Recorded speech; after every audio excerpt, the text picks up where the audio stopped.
Mes chers élèves, bonjour. J'espère que vous allez bien. Je vous souhaite une très belle journée. Dans cette vidéo, nous allons travailler sur une activité de langue intitulée la proposition subordonnée relative. C'est une activité adressée aux élèves de la première année du collège. Nous allons travailler sur les objectifs suivants. Premier objectif, reconnaître le rôle et les caractéristiques de la subordonnée relative. Deuxième objectif, reconnaître les fonctions des pronoms relatifs simples et maîtriser leur emploi. On commence par la lecture du support. Je lis. Dans le jardin de la maison où habitait ma grand-mère s'étalait un lac ou plutôt un grand étang. Au bout de cet étang s'élevait un pont dont l'arche était très bombée, ce qui donnait à chaque côté du pont une pente brutale. Notre joie était de descendre de la montagne qui se trouvait derrière ce pont que nous trouvions alors aussi immense que le Washington Bridge. Maintenant, on va souligner certains noms dans le texte. Alors, on souligne la maison, un pont, la montagne et ce pont. Alors, on a souligné 4 groupes nominaux.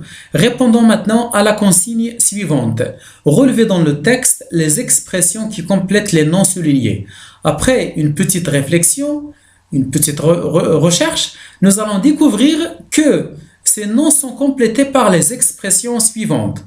Pour la maison, ce nom est complété par « Où habitait ma grand-mère ». Un pont est complété par « Dont l'arche était très bombée ».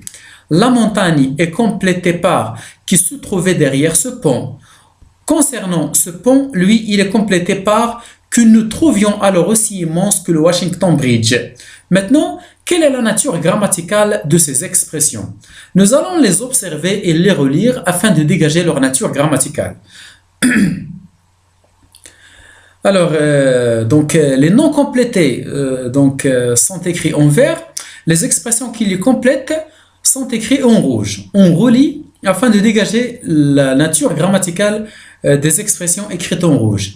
La maison où habitait ma grand-mère, un pont dont l'arche était très bombée, la montagne qui se trouvait derrière ce pont que nous trouvions alors aussi immense que le Washington Bridge. On se demande, s'agit-il par exemple d'un complément du nom, d'un groupe prépositionnel, d'un adjectif qualificatif? Alors là, ces expressions sont des propositions. On a ici une proposition. C'est quoi une proposition? Une proposition est un ensemble de mots organisés autour d'un verbe. On peut dire aussi que la proposition est une partie d'une phrase. Alors maintenant, comme vous voyez, ces propositions sont introduites toutes par des pronoms relatifs. On a le pronom relatif ou, le pronom dont, le pronom qui et le pronom que. Et puisque ces propositions sont introduites par des pronoms relatifs, on les appelle alors des propositions relatives. Une proposition relative complète un nom. Le nom complété par cette proposition relative est appelé antécédent. Ici, on a 4 antécédents. La maison, un pont, la montagne, ce pont.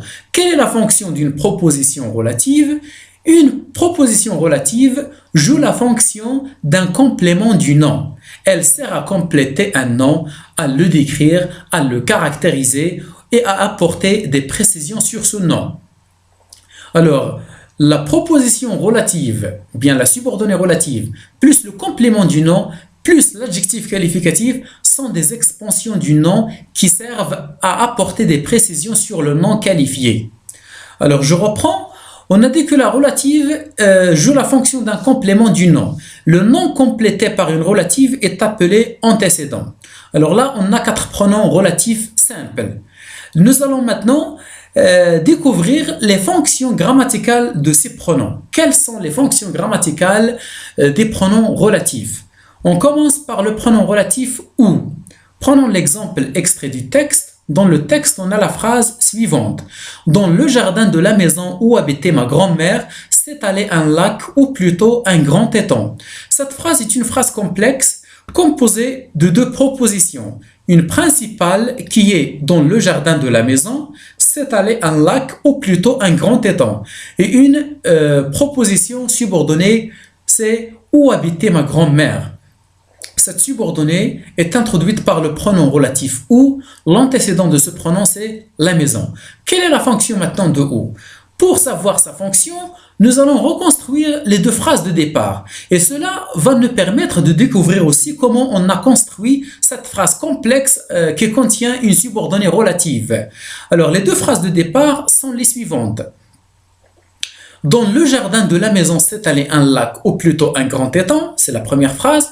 La deuxième phrase, ma grand-mère habitait dans la maison. Comme vous voyez dans ces deux phrases, il y a la répétition du nom la maison. Alors la maison se répète.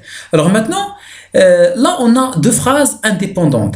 Alors pour relier entre ces deux phrases de manière à obtenir une seule phrase complexe avec un pronom relatif, nous allons intégrer la deuxième phrase dans la première en remplaçant le groupe répété dans la maison par le pronom relatif où. Pourquoi on a choisi exactement le où? Car dans la maison joue la fonction d'un complément circonstanciel de lieu. Donc le pronom relatif où joue la fonction d'un complément circonstanciel de lieu. Alors qu'est-ce qu'on fait? On remplace dans la maison par le pronom relatif où et on place toute la phrase après son antécédent qui est la maison. Dans le jardin de la maison où habitait ma grand-mère s'étalait un lac ou plutôt un grand étang. C'est comme ça qu'on construit ou bien qu'on a construit cette phrase complexe qui contient donc une subordonnée relative. Et donc la subordonnée relative nous permet d'éviter la répétition des mots dans la phrase et aussi d'obtenir une seule phrase complexe. Maintenant, ce pronom où qui joue dans cette phrase la fonction d'un CCL peut jouer aussi une deuxième fonction. Observons l'exemple suivant. Je suis arrivé au moment où tout le monde partait. Alors ici, le pronom où a la fonction d'un CCT, complément circonstanciel de temps. L'antécédent de ce pronom relatif, c'est au moment, et au moment exprime une idée du temps. Donc c'est un CCT. Je récapitule, le pronom relatif où peut avoir la fonction d'un CCL ou bien d'un CCT selon le contexte dont il est utilisé, ou bien dans lequel il est utilisé. On passe maintenant à la deuxième phrase, ou bien le deuxième pronom relatif. C'est le pronom relatif dans. Prenons l'exemple tiré du texte. Alors, dans le texte, on a cette phrase. Au bout de cet étang s'élevait un pont dont l'arche était très bombée. Il s'agit aussi d'une phrase complexe. La principale, c'est au bout de cet étang s'élevait un pont. La subordonnée, c'est dont l'arche était très bombée. Alors, pour savoir la fonction du pronom relatif dans, nous allons reconstruire les deux phrases d'origine. La première phrase, c'est au bout de cet étang s'élevait un pont. La deuxième phrase, l'arche du pont était très bombée. Et comme vous remarquez, dans les deux phrases, il y a la répétition de un pont et du nom pont. Un pont du pont. Alors, nous allons encore intégrer la deuxième phrase dans la première. Et pour ce faire, alors, nous allons d'abord identifier la fonction grammaticale de du pont. Du pont ici joue la fonction d'un complément du nom introduit par la préposition de. L'arche du pont. Du pont complète le nom arche. C'est un complément du nom introduit par la préposition de. Alors là, un complément du nom se remplace par le pronom relatif dont. Dont joue la fonction d'un complément du nom introduit par la préposition de. Au bout de cet étang s'élevait un pont dont l'arche était très bombée. Ce pronom relatif peut avoir d'autres fonctions.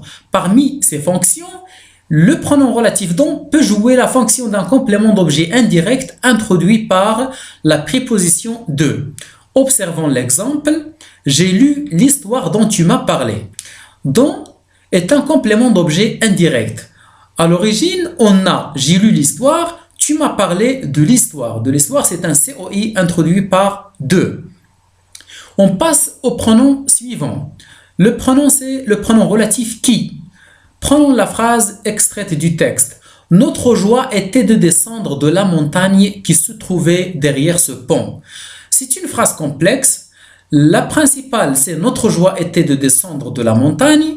La subordonnée, c'est qui se trouvait derrière ce pont.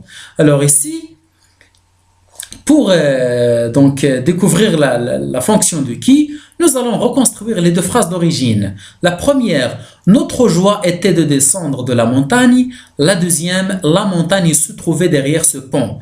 Là aussi, il y a la répétition de la montagne, la montagne. Dans la deuxième phrase, la montagne joue la fonction d'un sujet. Alors, pour remplacer un nom-sujet, on utilise le pronom relatif qui joue la fonction d'un sujet. Passons maintenant au pronom relatif que. Dans le texte, on a la montagne se trouvait derrière ce pont que nous trouvions alors aussi immense que le Washington Bridge. Alors ici, nous avons encore une phrase complexe. La proposition principale, c'est la montagne se trouvait derrière ce pont. La proposition subordonnée est que nous trouvions alors aussi immense que le Washington Bridge. Alors, pour comprendre la fonction de que, nous allons reconstruire les deux phrases de départ. La première, c'est la montagne se trouvait derrière ce pont. La deuxième, nous trouvions ce pont alors aussi immense que le Washington Bridge. Comme vous voyez, il y a la répétition de ce pont, ce pont, ce pont. Dans la deuxième phrase, ce pont joue la fonction d'un complément d'objet direct. Nous trouvions ce pont. C'est un COD. C'est un COD. Alors, le pronom relatif qui joue cette fonction, c'est le pronom que. Comme vous voyez dans la phrase, la montagne se trouvait derrière ce pont que nous trouvions alors aussi immense que le Washington Bridge. Passons maintenant à la phase de l'application et nous allons commencer par le premier exercice. Encadrer les propositions subordonnées relatives dans les phrases ci-dessous. La première phrase, le journaliste qui interroge le ministre pose des questions pertinentes. Alors, comme vous voyez ici, le pronom relatif, c'est qui?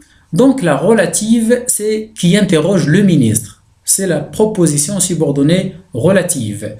Deuxième phrase, Karim sort d'un spectacle où tout le public riait. Alors ici, la relative, c'est où tout le public riait. Exemple C. Les tisanes dont tu me vantes les vertus n'ont aucun effet sur moi. Alors ici, la relative, c'est dont tu me vantes les vertus. La dernière phrase, le livre que tu m'as prêté est très intéressant. Donc la relative ici, c'est que tu m'as prêté. Que tu m'as prêté. On passe maintenant au deuxième exercice. La consigne, compléter les pointillés par le pronom relatif convenable. Qui, que, où dont. Alors prenons les phrases.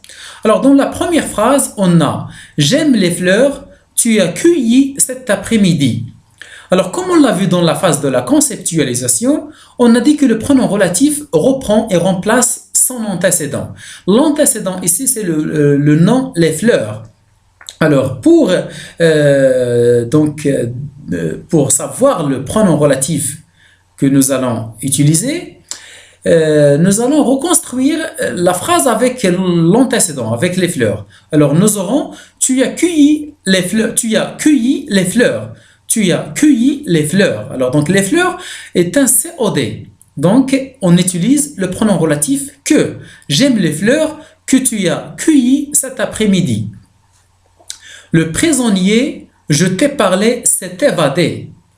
Alors, je t'ai parlé du prisonnier. Donc, le prisonnier est un COI introduit par la préposition de.